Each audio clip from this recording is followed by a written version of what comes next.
அக்கா சொல்லுப்பா. Today lunch box என்ன? ஸ்நாக்ஸ்க்கு வந்து ஆப்பிள் மாதுளை போட்டு வச்சிட்டேன். ஆப்பிள் மாதுளையா? சாரி, ஆப்பிளும் பாதாம் பருப்பு. தெளிவாக தான் இருக்கு. எனக்கு தெளிவாக தான் இருக்கேன். இந்த பழமெல்லாம் குடிச்சிட்டே இருந்தேன்னா அதனால என்ன சொல்றேன்னு தெரியல. வெஜிடபிள் பிரியாணிப்பா செஞ்சுட்டேன். கேசரி செஞ்சு வச்சிருக்கேன். ஏன்னா பிரியாணினா ஸ்வீட் ஒன்று இருக்கணும் இல்லையா? ஈஸியானது கேசரி. பாயாசமாக ஊற்றி கொடுக்க முடியாது குழந்தைக்கு. அதுக்காக பிரியாணி சூடாக இருக்குது. இன்னைக்கு நீங்கள் இப்போ தானே மார்க்கெட் போயிட்டு வந்தீங்க, அதனால இருந்த கேரட்டு பீன்ஸ் எல்லாம் போட்டு கருப்பு கொண்ட கடலை போட்டு பிரியாணி பண்ணிட்டேன். குழந்தைங்களுக்கும் கொஞ்சம் காய் நிறைய போன மாதிரி இருக்கும். சாதத்துக்கு ஈக்குவலான காய்கறி தான் வச்சுருக்கேன். இப்போ இதில் வந்துட்டு வேக வச்ச கொண்ட கடலை கொஞ்சம் இருக்குது. இந்த பாருங்க, அது கொஞ்சம் போட்டு கொடுக்கலான்ட்டு இருக்கு மதியத்துக்கு. கொஞ்சமாக தான், ரொம்ப இல்லை.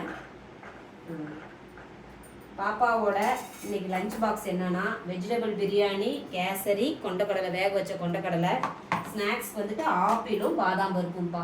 ஓகே, பிடிச்சிருந்தா லைக் பண்ணுங்க, ஷேர் பண்ணுங்க. பாய். வீடியோ ஃபர்ஸ்ட் டைம் பார்க்கீங்களா? லைக் பண்ணுங்க.